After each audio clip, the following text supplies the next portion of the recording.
صلی اللہ علی محمد صلی اللہ علیہ وسلم بسم اللہ الحمد للہ نحمده ونستعینه ونستغفره ونؤمن ونتوکل علیہ ونعوذ باللہ من شرور انفسنا ومن سیئات اعمالنا من یهده اللہ فلا مضل له ومن يضلل فلا هادي له نشهد أن لا إله إلا الله وحده لا شريك له ونشهد أن سيدنا ومولانا محمد عبده ورسوله صلى الله تعالى عليه وعلى آله وأصحابه أجمعين أما بعد فأعوذ بالله من الشيطان الرجيم بسم الله الرحمن الرحيم إن الله اشترى من المؤمنين أنفسهم وأموالهم بأن لهم الجنة لا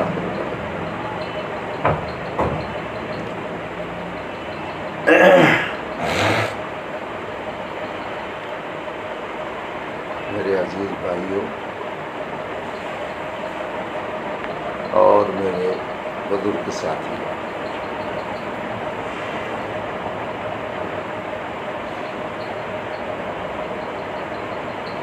رب العالمین نے جب دنیا بسانے کا فیصلہ فرمایا کہ حضرت انسان کو یہاں کی خلافت عطا کرے، تو اس سے بہت پہلے انسان کی ضروریات سے متعلق آسمان، زمین، ہوا، پہاڑ، یہ ساری چیزیں رب العالمین نے بنائی۔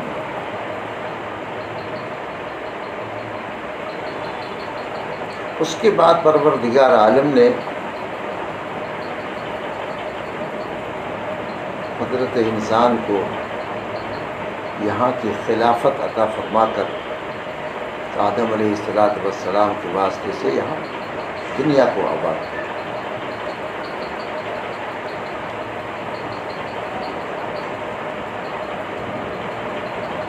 میرے عزیز بھائیو، دنیا اصل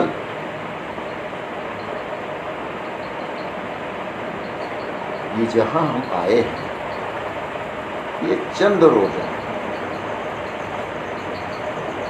ہمارے قیام کی جو اصل جگہ ہے آخرت، اسی آخرت کو بنانے کے لیے رب العالمین نے یہاں بھیجا۔ وما خلقت الجن والانس الا ليعبدون۔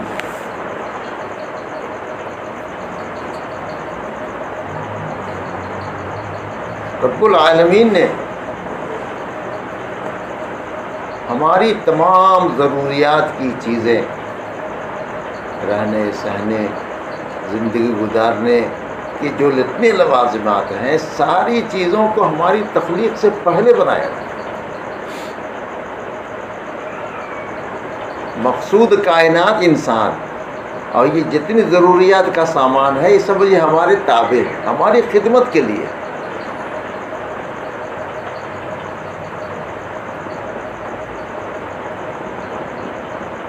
ابر بادو مہو خورشید فلک در کارن، ابر بادو مہو خورشید فلک در کارن، تاتو نانے بکفاری و بغفلت نخولی۔ یہ زمین، آسمان، دنیا کی ساری چیزیں، ساری کائنات، چاند، سورج، حتیٰ کہ فرشتے، یہ سارے کے سارے کس لیے ہیں؟ ہماری خدمت کے لیے۔ آسمان ہماری خدمت کے لیے، ہوا ہماری خدمت کے لیے، چاند سورج ہمارے لیے۔ مقصود انسان ہے، انی جاعل فی الارض خلیفہ، رب العالمین نے اس دنیا میں اپنا نائب بنا کر انسان کو بھیجا ہے۔ ہم کس کی اولاد ہے؟ آدم کی اولاد، ایک ماں باپ کی اولاد، یہ پوری دنیا ایک ماں باپ کی اولاد ہے۔ انی جاعل فی الارض خلیفہ،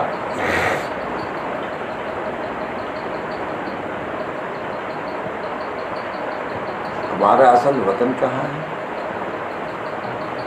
ہمارا اصل وطن ہے جنت، جن کی نعمتیں ہمارا آپ اس کا تصور نہیں کر سکتے۔ ایک حور اگر جھانک دے، حدیث میں آتا ہے، تو ساری دنیا روشن ہو جائے گی، اس کے حسن کا، نورانیت کا یہ عالم ہے۔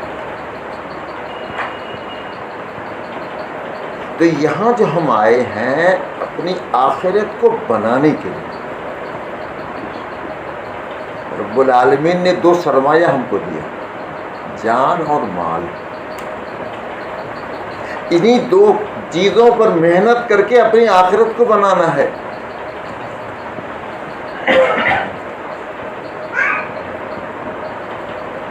کسی کو قرآن نے کہا کہ جو جان تمہاری ہے، جو تمہارا مال ہے، ہم نے خرید لیا ہے، ہم آپ بیچ چکے ہیں، ہماری پاس ہم اس کے مالک نہیں ہیں۔ ایک شخص ایک سامان خرید کر کے بائے کے پاس، بیچنے والے کے پاس رکھ کے ہم پھر لے جائیں گے، تو بائے کے پاس وہ اپنی چیز اس کی نہیں، وہ تو مشتری خریدار کی وہ چیز۔ رب العالمین فرما رہے ہیں کہ تمہاری جان، تمہارا مال سب بک چکا ہے، تمہارا اپنا نہیں ہے۔ من چاہی ہم اس میں تصرف کرنا چاہیں، اگر ہم نے زہر کھا لیا، خودکشی کیا، تو اس کا کیا کہتے ہیں؟ حرامی موت۔ کیوں؟ اگر ہماری جان ہو تو جیسے تصرف کریں، مال ہم جہاں چاہے خرچ کریں، نہیں، ہر ایک کے استعمال کی جگہ اللہ نے بتایا۔ مال کہاں خرچ کریں گے، جان کہاں خرچ کریں گے۔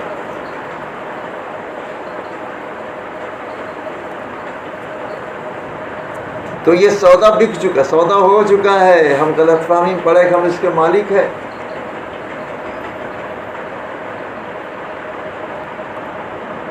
اور ثمن کیا ہے؟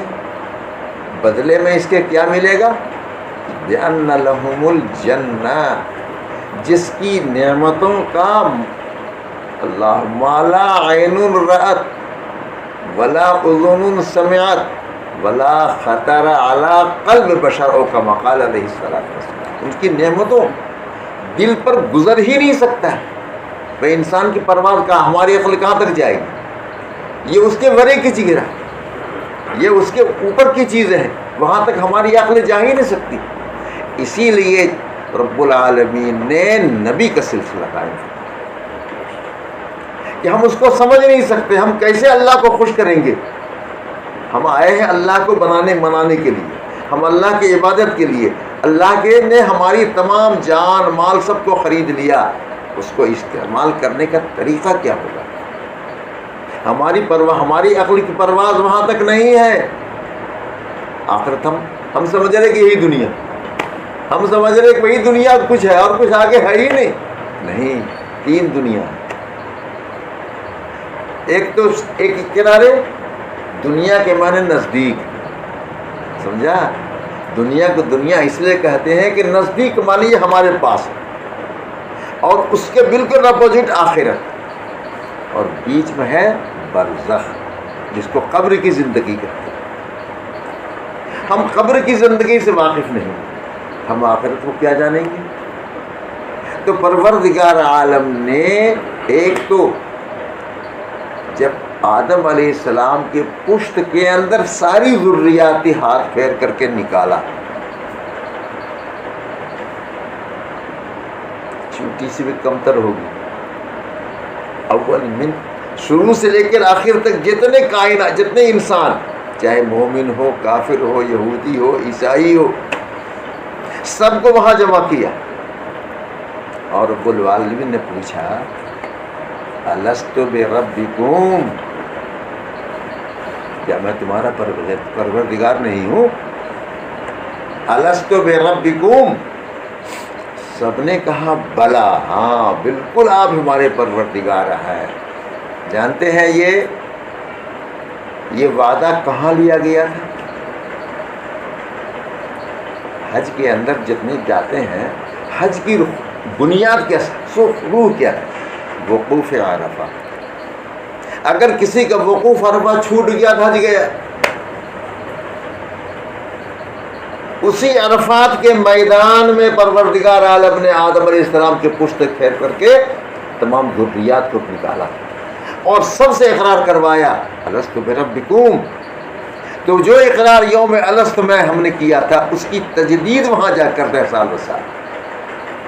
تم اپنے لیے پیدا نہیں کیے گا، مالک کو پیدا خوش کرنے کے لیے پیدا کیے گئے ہو.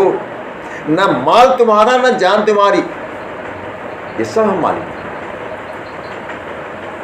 اب وہ چیزیں انسان، حدیث میں آتا ہے کل مولود یولد علی الفطرہ، ہر انسان چاہے یہودی کے گھر میں پیدا ہو، مشرک کے گھر میں پیدا ہو، آتش پرست کے گھر میں پیدا ہو، وہ فطرت اسلام، وہ چونکہ اللہ نے وعدہ کیا جو اقرار کرایا تھا الست بربکم، وہ بیج وہاں ہر انسان پیدا ہونے کے وقت موجود ہے.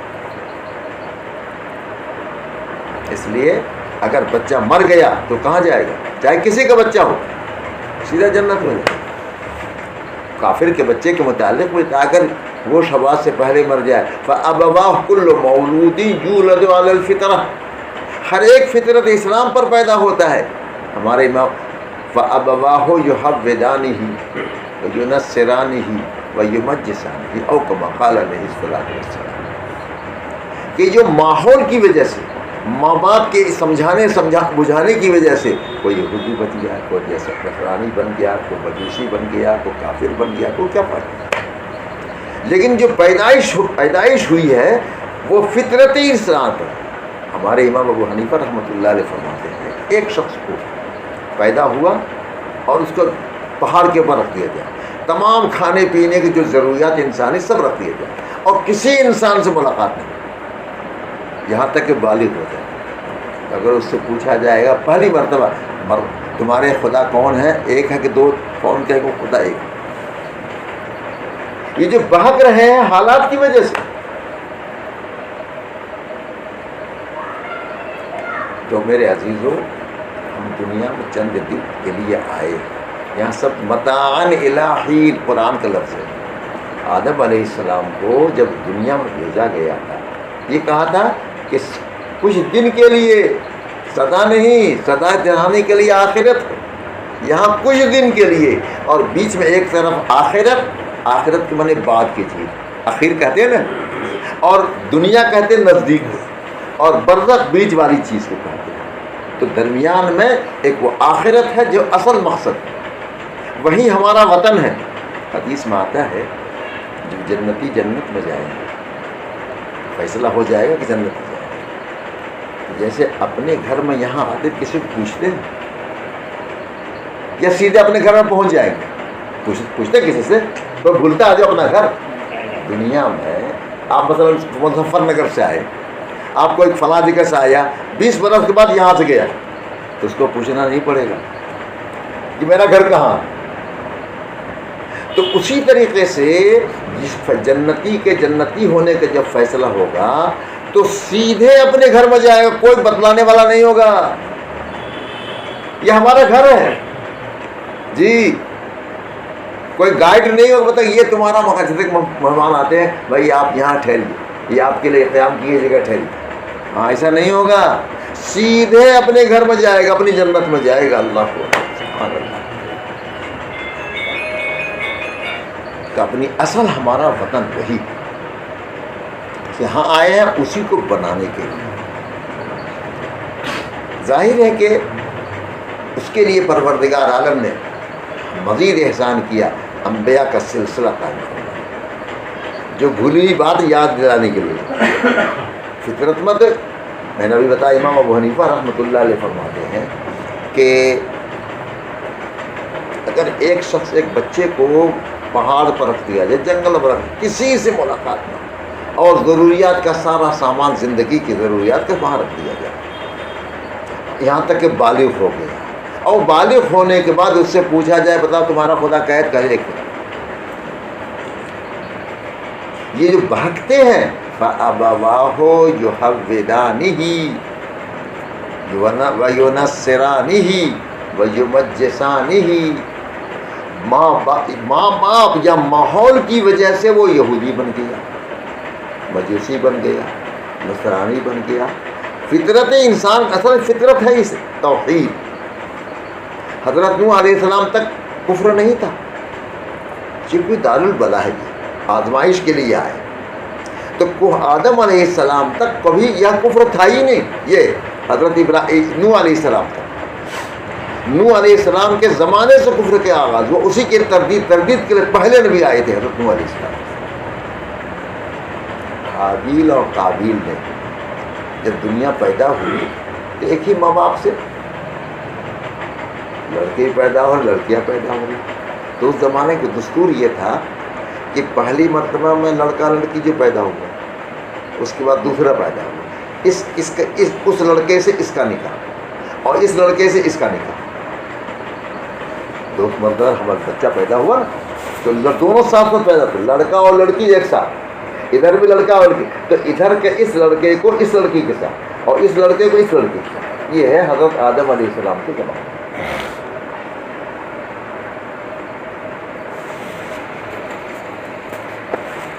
حابیل قابیل دونوں بھائی آدم علیہ السلام کے بیٹے.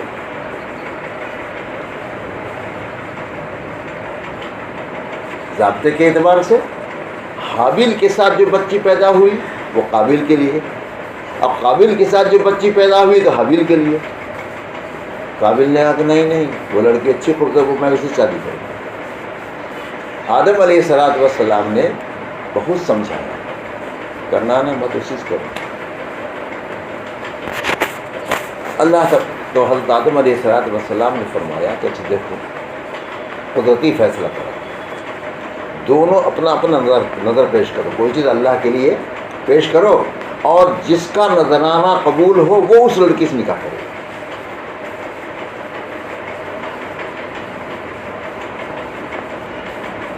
حابیل نے ایک مینڈھا رکھا نظر کے لیے, قابیل نے کچھ جو وغیرہ رکھا ہو. آسمان سے آگ آئی اور وہ قابیل کو, یہ مینڈھے کو اٹھا کے لے گیا, اور وہ جو قابیل کا جو نظرانہ تھا وہ ویسے پڑا. اب تو اللہ ہی فیصلہ ہو گیا, اب تو مان لینا چاہیے, لیکن یہ دارالبلا بنانا تھا اللہ مجھے, تو اس لیے ایسا اللہ نے دل میں ڈالا کہ نہیں میں تو اسے قتل کروں گا. دنیا میں سب سے پہلا قتل وہی ہوا, اور اسی کی نحوست سے, قتل کی نحوست سے چھٹی پشت میں حضرت نوح علیہ السلام کے قوم کے اندر کفر شروع ہوا. یہ قتل ایسا گناہ ناجائز قتل جو اتنا بڑا پاپ ہے کہ اس کے نتیجے میں چھٹی پشت سے کفر کی ابتدا ہوئی. ورنہ آدم علیہ السلام توحید کے علم بردار, شیش علیہ السلام, فلاں علیہ السلام, ادریس علیہ السلام, یہ سب قسم جو آئے ہیں یہ توحید کے لیے. یہ صرف اس زمانے میں انسان کی ضرورت, کھیتی کیسے کریں گے, کپڑا کیسے بنیں گے, فلاں کام کیسے کریں گے, فلاں کام, انسان کی جو تعمیر کے لیے جو ضروری ہے اس کے لیے انبیاء کے پیش زمانے. رسول جو سب سے پہلے آئے ہیں حضرت نوح علیہ السلام, جو کہ وہیں سے بگاڑ ہوا, کفر وہیں سے شروع ہوا, اور اسی کی نحوست کی وجہ سے. حدیث میں آتا ہے کہ جتنا قتل قیامت تک ہوگا سب قابیل کے نام اعمال میں بھی لکھا جائے گا, کیونکہ سبب وہی بڑا ہے. من سنتا سیئتا فہو وزرها ووزر من عمل بها الی یوم القیامہ. اسی طریقے یعنی جس نے کوئی برائی کی بیج بنیاد ڈالی, وہ برائی جب تک ہوتی رہے گی برائی کرنے والے کو تو نام اعمال میں لکھا ہی جائے گا. جس نے بنیاد ڈالی ہے اس سبب کی بنا پر اس کو ہی پکڑا، اس کے نام عمل پر لکھا جائے گا۔ تو جب تک قتل ہوگا قابل کے نام اعمال میں قتل کا گناہ لکھا، قیامت تک لکھا جائے گا، وہی قتل کا موجب۔ تو بہرحال میں یہ عرض کر رہا تھا کہ اسی کی نحوست کی وجہ سے دنیا میں کفر آیا، کفر جو پیدا ہوا، اسی کی تردید کے لیے سب سے پہلے حضرت نوح علیہ السلام آئے ہیں۔ اور انہوں نے کتنی تبلیغ کی؟ 950 برس۔ اللہ، کیونکہ ابھی ابھی برائی کی بیج پیدا ہوئی، لہذا اس کو ختم کرنا تھا، اس کو لمبی عمر دی گئی، یہاں تک کہ محنت کرتے کرتے کرتے گنتی کو کچھ تیار ہوا۔ وہ لوگ حضرت نوح کو مارتے مارتے پتھروں میں چھپا دیتے تھے، اتنا اس قدر ظلم کیا ان کے اوپر۔ 950 برس تبلیغ کیا۔ حدیث میں آتا ہے کہ جتنے انبیاء اللہ کے پاس جائیں گے میدان آخرت کے اندر، ہر ایک کے قوم سے پوچھا جائے گا کہ تمہارے پاس میرے نبی آئے تھے؟ حضرت نوح سے پوچھا جائے گا، 950 برس تک تبلیغ کیا، ان سے پوچھا جائے گا کہ آپ نے تبلیغ کیا تو ہمارے پیغام کو ہمارے بندوں تک پہنچایا؟ بالکل پہنچایا۔ اب ان سے پوچھا جائے گا، امت سے پوچھا جائے گا، ان کی قوم سے، کہنا میرے پاس نوح کبھی آئے ہی 250 برس بعد ہے۔ حتیٰ کہ جب کفر کی وجہ سے جب دیکھا کہ اب یہ سنبھلنے والی قوم نہیں ہے، پروردگار عالم نے طوفان نوح کو بھیجا، اور طوفان نوح کے ذریعے یعنی 6 مہینہ اس کشتی پانی کے اوپر کشتی تیرتی رہی تھی۔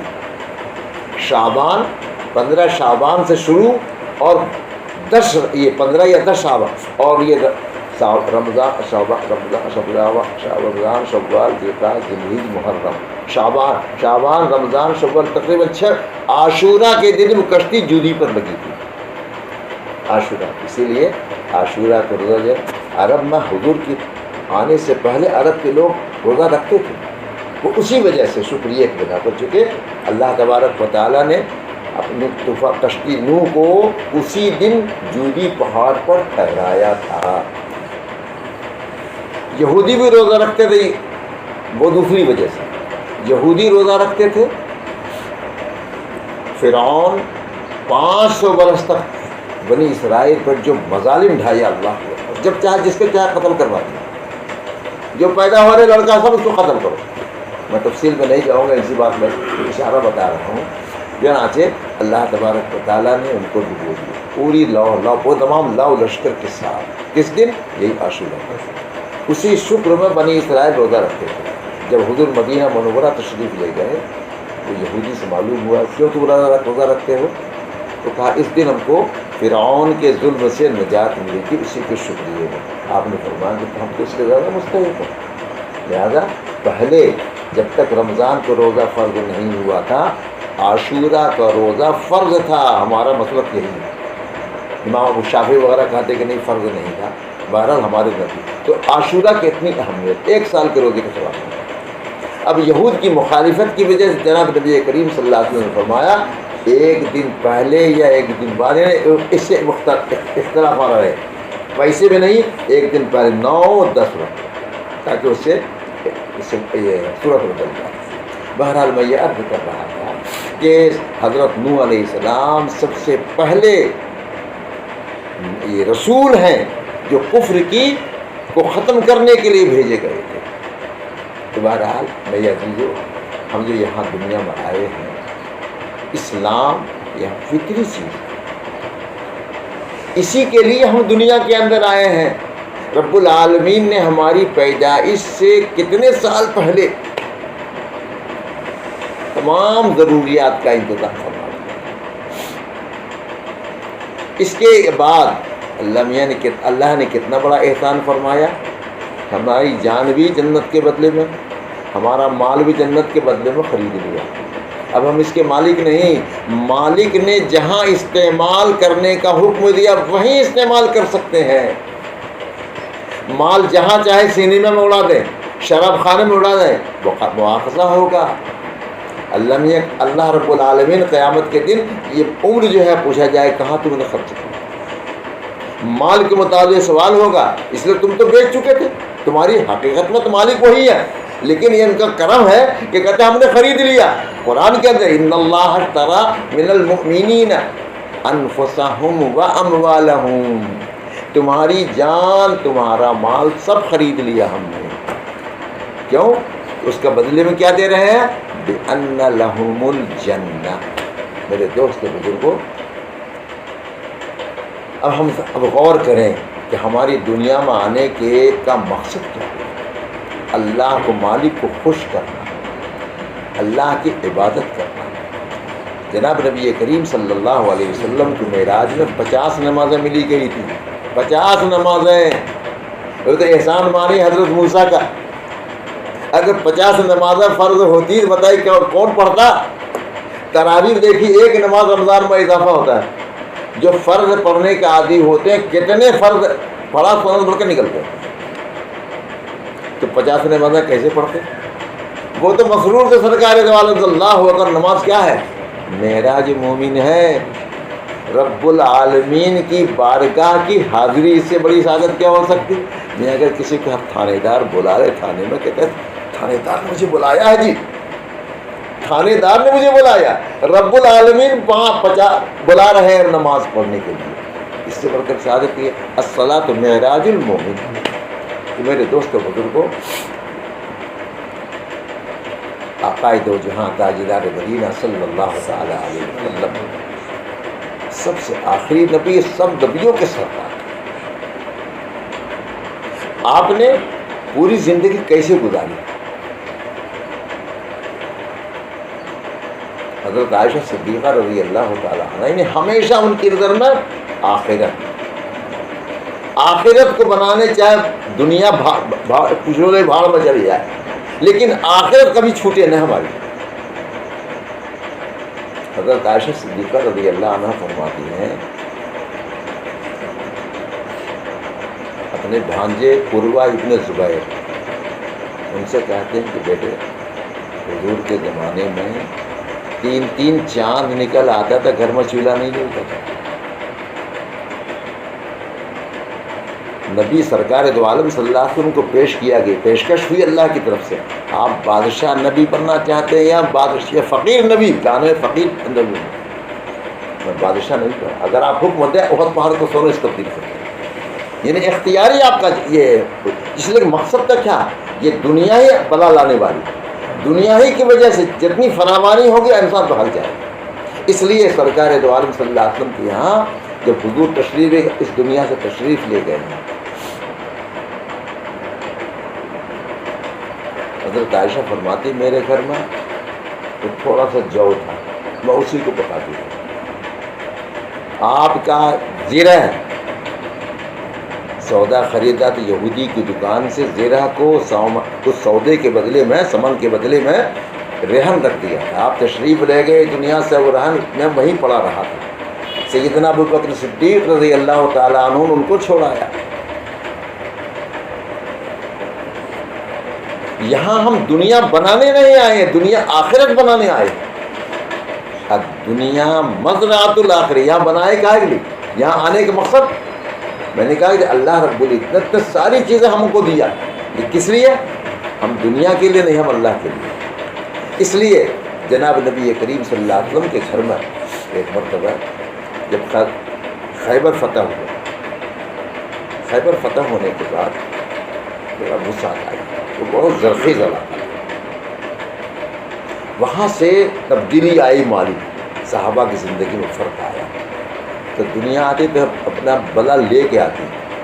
نبی کا گھر بھی متاثر ہوا. امہات المومنین نے مطالبہ کیا کہ نفقہ بڑھایا جائے، خرچہ بڑھایا جائے ہمارا، اور سب نے مل کر. حضور کو اتنی تکلیف ہوئی کہ نبی کے گھر میں دنیا کا مطالبہ. 1 مہینے کی ہیرا فرما دیا، میں کسی گھر نہیں جاؤں. اب دنیا پورے مدینے میں شور ہو گیا کہ حضور نے تمام بیویوں کو طلاق دے دیا. حضرت عمر کی بیٹی بھی تھی، حضرت صفیہ حفصہ رضی اللہ تعالیٰ عنہ عمر کی بیٹی. ان کو جب اطلاع ملی بھاگتے ہوئے آئے، پوچھا، افسر سے پوچھا، کہا مجھے کچھ معلوم نہیں حضور، وہ حضرت عائشہ رضی اللہ عنہا کے ایک مکان کے اوپر ایک بالا خانہ بنا ہوتا ہے، ایک گھر بنا ہوتا ہے، اسی میں آپ تشریف فرما، نماز پڑھائے وہیں چلے جاتے۔ افسر سے پوچھا، دروازے پر ایک غلام، کالا کلر کا غلام تو دروازے میں پیر لٹکائے بیٹھا تھا۔ اب مسجد میں لوگ یہی مشہور یہی ہو گیا تھا کہ حضور نے تمام امہات المومنین کو طلاق دے دیا۔ حضرت حفصہ سے پوچھا تو کہا مجھے معلوم نہیں، آپ جا کر جو معلوم کر دیجیے۔ نماز کے بعد آپ سے بولے کہ سنا جاؤ، کہو کہ عمر اندر آنے کی اجازت ہے۔ مجھے اندر کچھ بولے نہیں، بات ہے تو کچھ نہیں بولے۔ آ کے پھر یہ بھی رونے لگے، مگر دل میں ایک بات پیدا ہو گئی تھی، پھر بے چینی ہوئی، پھر گئے، جب پھر میرا سلام کہو اور عمر بے شک اندر آنے کی اجازت ہے۔ اور دور سے کیا آواز دیا کہ یا رسول اللہ اگر حکم ہو تو صفیہ حفصہ کو طلاق قتل کر دو اگر آپ حکم دیں گے، میں اس کی سفارش کے لیے نہیں آیا ہوں۔ ایک ملک جو شور ہو گیا کہ آپ نے طلاق دیا، بہت بڑی تکلیف کی بات ہوئی ہوگی، میں اس کے لیے آیا ہوں۔ بہرحال اس کے بعد اندر آنے کی اجازت مانگی کہ ملی، اندر گئے، کھڑے کھڑے آپ نے پوچھا، آپ لیٹے ہوئے تھے، کھجور کی چٹائی پر لیٹے ہوئے، پشت پر نشان پڑ گیا، چمڑے کا تکیہ تھا، اس میں کھجور کی چھالیں بھری ہوئی۔ ہمارے حضرت مدنی رحمۃ اللہ علیہ کے آخری حج کے سے واپس آئے تھے، یہی سب تکیہ لائے تھے، بالکل چمڑے کا، اور اندر وہ کھجور کی چھالیں بھری ہوئی۔ کھڑے کھڑے انہوں نے یا رسول اللہ ایسی خبر کرنا بالکل نہیں، طلاق نہیں۔ وہ ایلا 1 مہینے کے لیے ایلا کیا۔ ایلا کے معنی کسی کے پاس نہیں جاؤ، 1 مہینے والے، 4 مہینے کا اگر ایلا ہو اور نہ جائیں طلاق محفوظ ہے، 1 مہینے کے اندر کچھ نہیں ہو۔ بہرحال آپ نے یہ فرمایا۔ اس کے بعد دیکھا ان کی 9 بیویاں، گھر میں دیکھا ایک چمڑا رکھا ہوا ہے اور تھوڑا سا جو بس، اور کچھ نہیں۔ تمام رونے لگے، یا رسول اللہ دنیا کے کتے عیش آرام کر رہے ہیں، اور رحمت للعالمین کا یہ معیشت کی یہ حالت ہے۔ رحمت للعالمین جو سرور کائنات ہیں، ان کی زندگی کا یہ عالم ہے کہ بچھانے کے لیے ایک کھلی چٹائی ہے، اس پر اوپر بیٹھ گئے، اٹھ کے بیٹھ گئے کہ عمر تم کیا بھی شک میں ہو، انکم خلقتم للآخرہ، ان الدنیا خلقت لہم وانکم خلقتم للآخرہ، او کما قال علیہ الصلوۃ والسلام، تم کو آخرت کے لیے پیدا کیا گیا۔ یہ دنیا عیش و آرام کے لیے، کس کے لیے؟ کفار کے لیے۔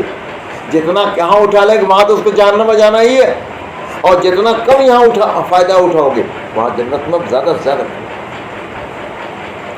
بہرحال حضرت عمر رضی اللہ تعالیٰ عنہ فرما رہے تھے، یا رسول اللہ ہماری امت کے لیے دعا فرمائیں۔ اسی کے لیے مال تو ہمیشہ کہ نبی کے گھر میں دنیا کا مطالبہ وہ اپنے ایلا فرما لیا، 1 مہینے تک کسی کے پاس نہیں جاؤ۔ تو بہرحال میرے دوست بزرگوں، یہاں ہم آئے ہیں دنیا بنانے نہیں آئے ہیں، اپنی آخرت بنانے آئے ہیں۔ یہ کھیتی ہے، یہاں کاشت کس کی ہونے کی؟ آخرت کی۔ الدنیا مزرعۃ الآخرہ، اور یہ سمجھایا کس طرح کیا؟ صحابہ کو پیش کرتے ہیں۔ جناب نبی کریم صلی اللہ تعالیٰ علیہ وسلم نے پورے تعداد صحابہ کے 1,00,000 کتنے ہزار صحابہ، 30,000 صحابہ، 30 حجۃ الوداع کے اندر 1,30,000 تک لوگ بیان کرتے ہیں، کوئی 90,000 بتاتے ہیں۔ اتنے صحابہ جو ہر وقت تیار، جو مطالبہ نبی کی طرف سے ہوگا اس وقت پیش کرنے، قربانی پیش کرنے کی تیار۔ جان مانگو تو جان دیں گے، جو مال مانگو تو مال دیں گے، مگر یہ ہمشہ نہیں ہوگا کہ نبی کا جاہ و جلال دے۔ میرے دوستوں بزرگوں، جناب نبی کریم صلی اللہ تعالیٰ علیہ وسلم نے ایسی ٹیم تیار فرمائی دنیا کے اندر کہ جو دنیا کو خط پس پشت ڈال کر آخرت کے بنانے کے لیے سب کچھ قربان کر دیا، سب کچھ قربان کر دیا۔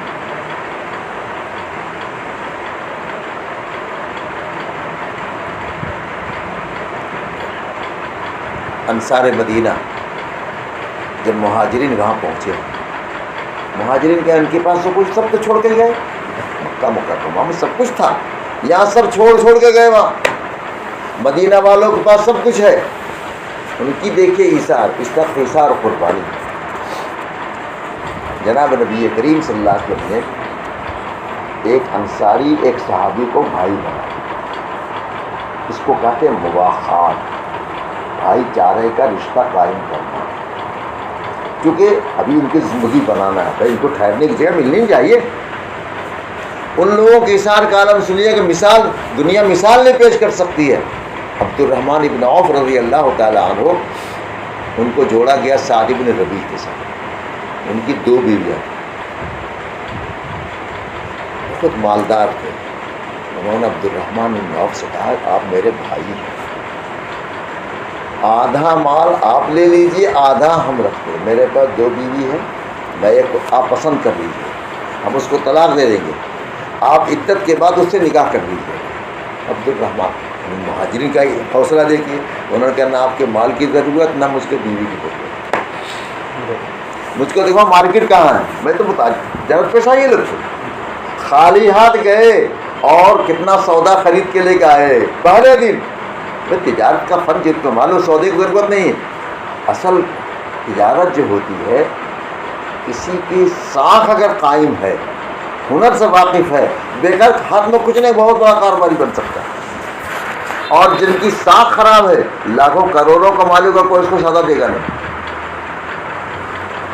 عبد الرحمن ابن عوف پہلے دن گئے سودا شہد اور کیا کیا لے کے آ گئے، چند دن میں شادی کرنے کے لائق ہو گئے، شادی بھی کر لی۔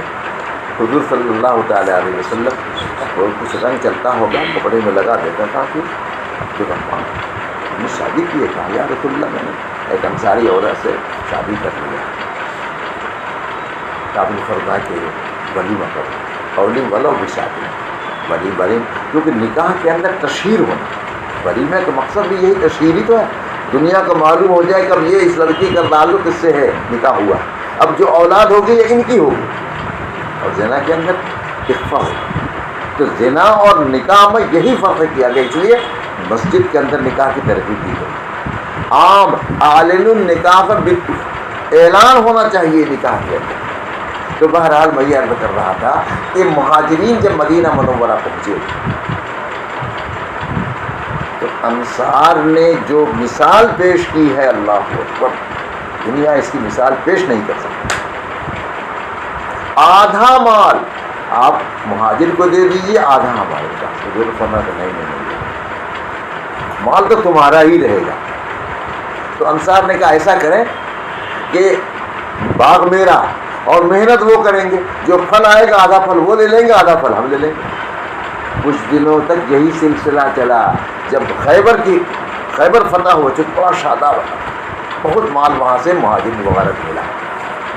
اسی طریقے سے بنو نذیر کا، ان کو مدینے سے نکالا گیا تو ان کی بدماشی کی وجہ سے وہ باغات بھی مہاجرین میں تقسیم کیا گیا، تو اس کی وجہ سے مہاجرین کی حالت بدلی۔ اس کے بعد تو خیبر کے بعد جن لوگوں نے انصار سے باغ لیا تھا پھل محنت کرنے کے لیے، سب واپس گئے۔ تو انصار نے پوری زندگی گویا لگایا کس کے لیے؟ آخرت کے لیے۔ بتائیے کہ اپنا گھر آدھا انصار مہاجرین کے حوالے کر دیا۔ کوئی کر سکتا، سمجھ میں آتا ہے کہ اپنی بیوی بھی کہتے ہیں صاحب آپ پسند کر لیجیے، سمان پردے والا کہ پردے کا آیت بہت بعد بنا دی، آپ پسند کر لیجیے، جس کو آپ پسند کریں گے میں اس کو طلاق دے دوں گا، عدت کے بعد اس سے یہ نکاح کر لیجیے گا۔ کچھ دیر بدر کی لڑائی تک وراثت اسی طرح تقسیم ہوتی تھی، یعنی بھائی کو رشتہ ترکہ نہیں ملتا تھا۔ جو دینی بھائی جس سے جوڑا نبی نے، مہاجر کو جس انصاری سے جوڑا، انصاری کا انتقال ہوا تو ان کا ترکہ انہی مہاجر کو ملتا تھا۔ جب قرآن کے بدر کے بعد آیت نازل ہوئی اولو الارحام بعضهم اولی ببعض، جب آیت کے نازل ہوئی اب مہاجر کی حالت بھی اچھی ہوتی ہے۔ میرے دوستوں بزرگوں، ایک ٹیم یہ واقعہ بیان کر کے یہ بتانا چاہ رہا تھا کہ سرکار دو عالم صلی اللہ علیہ وسلم نے صحابہ کی ٹیم جد بنائی، ان کی زندگی کو دیکھیے کہ انہوں نے آخرت کے لیے سب کچھ قربان کر دیا، جان مال، جس وقت بھی جس وقت جو مطالبہ ہوا آخرت کو بنا نبی کی طرف سے، کسی وقت وہ پیچھے نہیں رہے۔ یہ اس لیے کل کوئی آنے والا کہا دیکھ بھائی قرآن پر کیسے عمل ہو سکے گا، دیکھو نبی نے عمل کرا کے دکھلا دیا، احادیث پر عمل کر کے دکھلا دیا، ایک امت تیار کر دیا۔ تو میرے دوست بزرگوں میں یہ عرض یہی کہہ رہا تھا کہ ان الدنیا خلقت لکم، ہماری ضروریات کے لیے ان دنیا بنائی گئی ہے، لیکن ہم خود دنیا کے لیے نہیں۔ وَإِنَّكُمْ خُلِقْتُمْ لِلْآخِرَةِ، یہ دنیا یہ کیا ہے؟ مزرعۃ الآخرہ، جس قدر ہم یہاں کا فائدہ اٹھائیں گے اتنے زیادہ وہاں ملے گا۔ جب اخیر میں صحابہ کی زندگی میں انقلاب ہے، غزوات کی وجہ سے مال وغیرہ کثرت سے مدینے میں ہے، عبد الرحمن بن عوف رضی اللہ تعالیٰ عنہ روزے سے افطار کے لیے سامان رکھا گیا، افطار مختلف کچھ سامان یاد آ گیا، مصعب بن عمیر، اللہ غزوہ احد میں یہ شہید ہوئے تھے۔ مصعب بن عمیر کفر کی حالت میں بڑے شاندار انداز سے رہتے تھے، ہر دن اس کا الگ الگ لباس ہوتا ہے۔ جب مسلمان ہوئے اور احد میں شہید ہوئے، ان کے پاس صرف ایک کپڑا تھا پورے جسم میں اور کچھ نہیں سامان۔ اب شہید کا حکم یہ ہے کہ اسی کپڑے میں ان کو دفنا دیا جاتا ہے، تو اتنا کشادہ کپڑا نہیں تھا کہ سر اور پیر ڈھک جائے، سر ڈھانکے تو پیر کھلتا تھا، پیر ڈھانکے تو سر کھلتا تھا۔ حضور نے فرمایا کہ سر مکرم ہے، سر کو ڈھانک دو اور گھاس سے، ذکر گھاس سے پیر کو ڈھانک دو، اس طرح ان کو دفن کیا۔ بس یاد کر کے عبد الرحمن جب رونے لگے کہ دیکھو اس طرح سے انہوں نے ان کی زندگی کیسی پلٹی، آخر کفر کی حالت میں شاہانہ زندگی گزارتے تھے اور اسلام لانے کے بعد، مسلمان ہونے کے بعد اپنی آخرت کو بنانے کے لیے سب کچھ قربان کیا۔ سرکار دو عالم صلی اللہ علیہ وسلم فرماتے تھے حضرت حمزہ کے متعلق، اگر ان کی بہن تھی حضرت حمزہ کی صفیہ رضی اللہ عنہ، حضور کی پھوپھی، کیا ان کا خیال نہیں ہوتا تو میں حمزہ کو دفن بھی نہیں کرتا، چیل کوے اس کو نوچ نوچ کے لے جاتے تھے قیامت میں، اسی طریقے سے رب العالمین کے سامنے بات ہو کوئی، اس لیے کہ جہاں جتنے ذرات ہیں قیامت کے دن وہ تمام کے تمام ہمارے جسم کے ساتھ لوٹیں گے۔ ہمارے اندر چار آگ بھی ہے، مٹی بھی ہے، پانی بھی ہے، ہوا بھی ہے، یہ سارے اجزاء جب قبر میں دفن ہوں گے تو سارے اجزاء اپنے اپنے مرکز میں چلے جائیں، مٹی مٹی سے مل جائے گی، ہوا ہوا کے ساتھ، آگ آگ کے ساتھ۔ اب جب آخرت میں جب ایک قیامت آئے اور سور پھونکا جائے گا تو قبر سے تب وہ سارے اجزاء مل جائیں گے، جو اجزاء اس کے تھے اسی طرح مل جا کر کے، اسی دوسرے کے اجزاء نہیں ملیں گے۔ ایک مرتبہ سیدنا ابراہیم علیہ السلام نے اللہ سے درخواست کی، رب ارنی کیف تحیی الموتى، مردے کو کب زندہ کیسے کریں گے؟ ان کا رسول میں ہے نا، حضرت ابراہیم علیہ السلام نے اللہ سے درخواست کی، رب ارنی کیف تحیی الموتى، اے اللہ مردے کو کیسے زندہ کریں گے آپ؟ یار ایک ہمارا تو ایمان ہے مرنے کے بعد زندہ ہوں گے، تو اللہ میاں کہیں خود بدگمانی ہو جائے کہ حضرت ابراہیم علیہ السلام کو احیاء موتیٰ پر ایمان نہیں کیا؟ تو اس کو صاف کرنے کے اللہ میں نے کیا اولم تؤمن، کیا ہمارے مردے کو زندہ کرنے پر آپ کو یقین نہیں ہے؟ بالکل بلا، میں آنکھ سے دیکھنا چاہتا ہوں۔ قالو بلا، کہ میں بالکل اس پر ہمارا یقین ہے، لیکن میں آنکھ سے مشاہد، چنانچہ آپ نے فرمایا، اللہ میں نے فرمایا دیکھو دو چار پرندے لے لو اور اس کو ذبح کر کے بوٹی ملا کے سب توڑ کر کے جس سے اعضاء الگ کر دو، اور اس کے بعد سب کو ملا دو، چار پرندے ہوئے اور چاروں پرندے کے مجموعے اعضاء کچھ یہاں پہاڑ پر، کچھ یہاں پہاڑ پر، کچھ یہاں پہاڑ پر، کچھ یہاں پہاڑ پر رکھ دو، اور اس کے بعد اب اتنا مانوس بنا لیجئے کہ جب پکاریں تو وہ آ جائے۔ اب پکاریے، جو اجزاء اس کے ہیں اپنے جز کے ساتھ مل کر کے تیار ہوا، اس کے بعد بھاگو پرندہ ہوا۔ اسی طرح پروردگار ہمارا جسم جو آگ ہے اپنے مرکز میں، ہوا ہے اپنے مرکز میں، مٹی اپنے مرکز میں. یہ قیامت کے دن جب نفخہ صور ہوگا وہ سارے اجزاء کس سے ملیں گے؟ ہم بالکل ختم نہیں ہوں گے. ریڑھ کی جو ہڈی ہے جس کو عضب الذنب کہا جاتا ہے، یہاں ریڑھ کی ہڈی وہ گلے گی نہیں، اسی کے ساتھ مل جائیں گے سب. ریڑھ کی جو ہڈی ہے وہ گلے گی نہیں. وہ جتنے اجزاء ایک کسی بھی جسم کے ہیں وہ اجزاء اس کے ساتھ مل کر کے انسان تیار ہو جائے گا.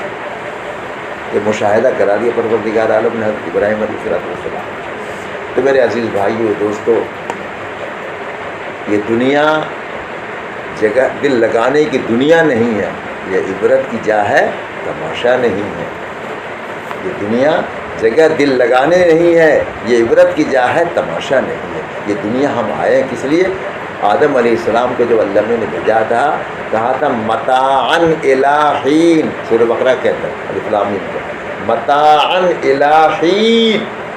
یہ وقت ایک وقت کے لیے، سب دن کے لیے دنیا میں نہیں بھیج رہے ہیں. اصل آپ کا وطن وہی ہے جنت. میں نے بھی کہا تھا آپ سے کہ جب جنتی جنت میں جائیں گے تو کوئی گائیڈ نہیں ہوگا، اپنی جنت کو بالکل سیدھے اپنی جنت میں پہنچ جائے. معلوم ہوتا پرانا طریقے سے وہ جانتا تھا. جیسے دنیا میں آپ مظفر نگر کے ہیں، آپ 20 برس بعد یہاں سے گئے تو گھر پوچھنا نہیں پڑے کہ ہمارا گھر کون ہے، سیدھے اپنے گھر میں پہنچ جائے. تو ویسے جس کی جو جنت ہوگی بغیر گائیڈ کے سیدھے اپنی جنت پر پہنچ جائے گی. اس لیے اصل وطن ہمارا وہی ہے. بہرحال ہم اس دنیا کے اندر آئے ہیں اس لیے تاکہ اپنی آخرت بنائیں. اور حقیقت میں ہم یہاں مالک کچھ نہیں. ہماری جان بھی خریدی جا چکی، بیچی جا چکی، ہمارا مال بھی بیچا جائے. لہذا اللہ نے مال جہاں خرچ کرنے کو حکم دیا وہیں ہم خرچ کر سکتے ہیں. جان جہاں خرچ کرنے کو وہیں ہم جہاں خرچ کر سکتے ہیں. اس کے خلاف کریں اگر کوئی خودکشی کرتا ہے تو جہنم میں چلے. ہم اپنی انگلی کو کاٹ دیں مواخذہ ہوگا. اللہ نے یہی جان میدان جہاد میں ہم نے کٹا دیا.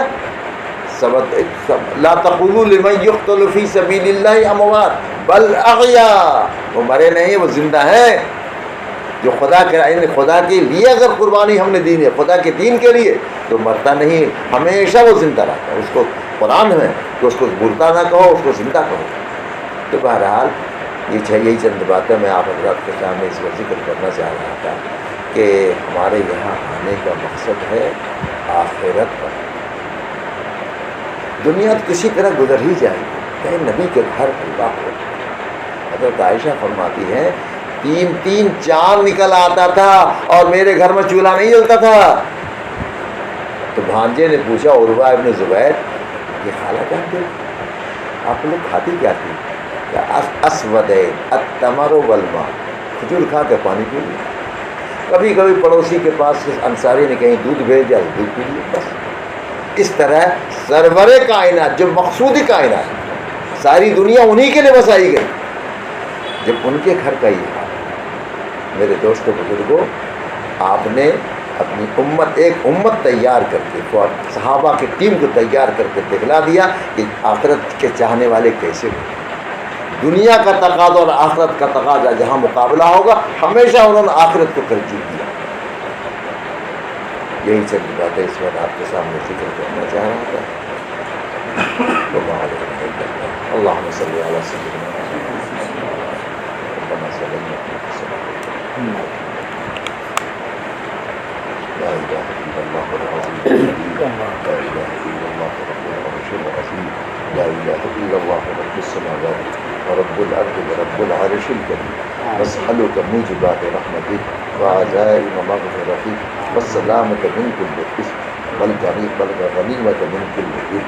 اللهم لا تدع لنا ولأحبابنا ذنبا إلا غفرته ولا هما إلا فرجته ولا مرضا إلا شفيته ولا دينا إلا أديته ولا حاجة هي لك رضا من حوائج الدنيا والآخرة إلا قضيته يا رب العالمين. اللهم انصر الإسلام والمسلمين، اللهم انصر الإسلام والمسلمين واخذل الكفرة واليهود والنصارى والمودي واليوغي وأعوانهم والمشركين.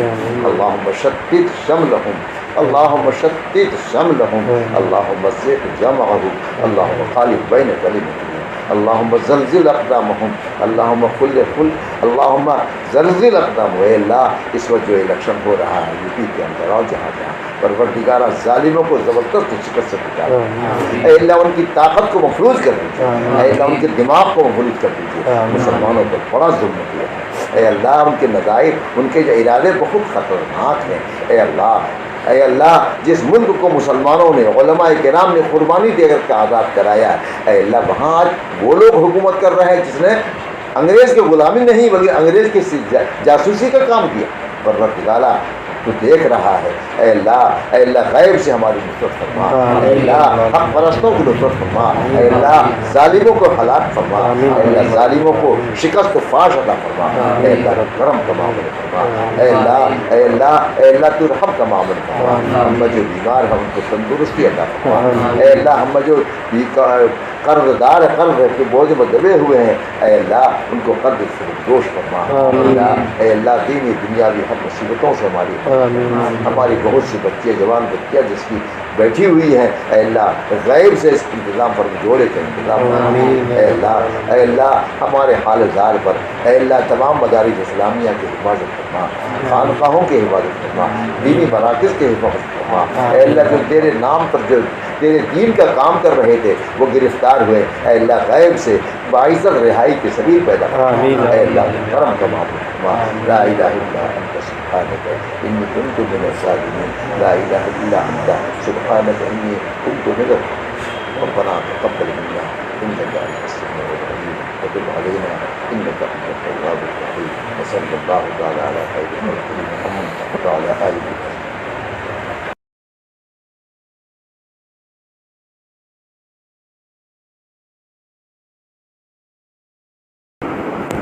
صلی اللہ علی محمد صلی اللہ